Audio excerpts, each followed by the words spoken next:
What drives and motivates Christopher Clark? I am motivated purely by money. Okay, next question. I did not see that coming. All of his brothers are like hunters and super into sports, and he was not really into sports ball and would rather read Shakespeare and go be in plays and things like that. He was talented. He was the talented brother. He has trained all over. He's got a lot of experience. And it's amazing, and it's showed in his career, and he's just really passionate about acting and directing, and he's directed some of the best theater in the state of Utah. I've kind of come around to that part of him, the more artsy part of him that I thought I never would, and then he's got into the NFL for some reason, and Major League Baseball. Steve has always been a hero to me because he's my big brother. But we've always had different interests and talents. Our lives didn't intersect very often. But adversity is a great connector. I've had to slow down, and it's made me recognize how many incredible people are in my life. We take each other for granted. Steve isn't just my brother, he's my friend. It started with like a sort of a drag in the foot, like, hey, there's this weird thing, and I'm like, yeah, you're fine.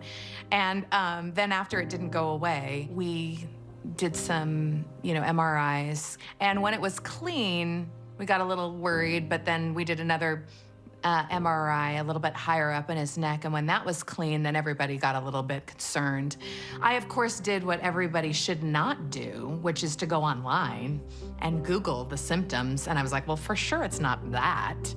That's horrible. ALS is a motor neuron disease that affects the muscles. My brain is sending signals to my muscles, but they aren't getting through. I first lost my legs, then my hands, and then my voice. My brain still functions normally, and I still have full physical sensation. My muscles just don't want to work. I'm sure he's had down, dark days, but I've never seen him. He's very open about it. He has a lot of toughness to be able to go through what he's going through and know that it's only going to get worse before it gets to the end. Every new phase, there's a little bit of grief and mourning, for sure, of like, oh man, I can't believe he can't stand anymore. He can't play the piano. He's this gorgeous concert pianist. I mean, he can't talk, he can't say these things, but he can still communicate, it's always trying to desperately look for what he can still do. And that's a game that we both do for each other. My disease is constantly changing the way I live. But each time it throws a new curveball, I try to strategically figure out a way to deal with it. Adversity can be so overwhelming, but you can chip away at it day by day. He has this 15-minute rule. You can spend 15 minutes a day feeling sorry for yourself, feeling overwhelmed, feeling that grief heavy, but then that's enough. Move on with the rest of your day, live.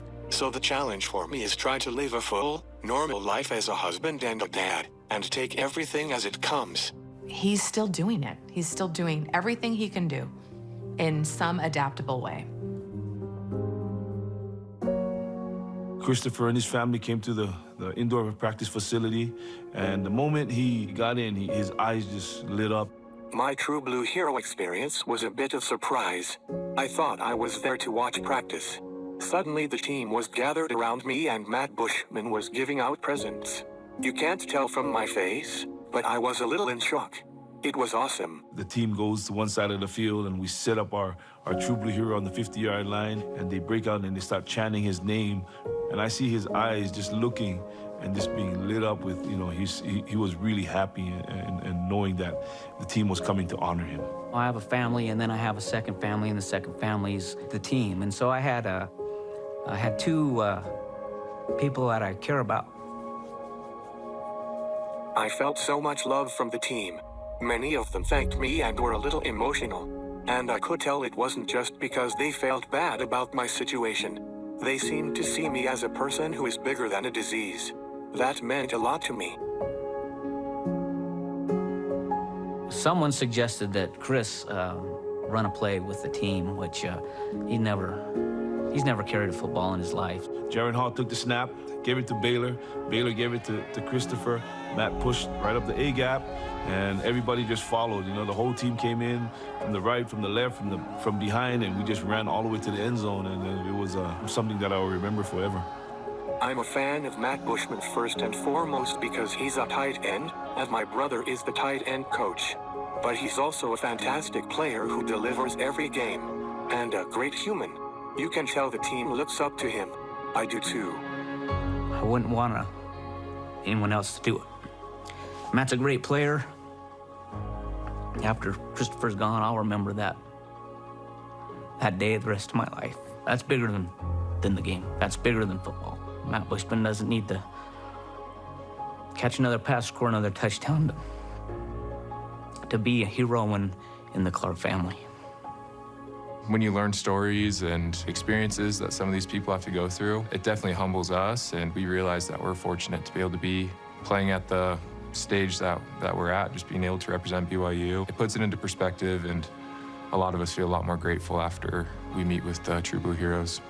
I think when people see Christopher going through all these struggles and still maintaining a lot of happiness, they want to put like a big bow on it, right? And say, well, see, anyone can get through anything, just have a good attitude. And I wish that there were a way for me to convey on a deeper level, like the kind of person that Christopher is in the short amount of time that we have together. Before this disease, he was living life to the fullest and using his talents and his gifts and creating art and putting it out there, trying to be the best person that he can.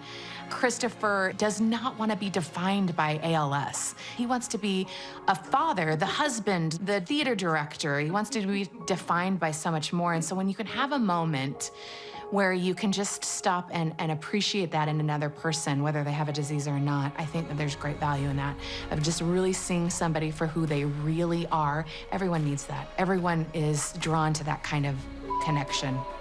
Oh, son of a gun. Did you just ruin my take?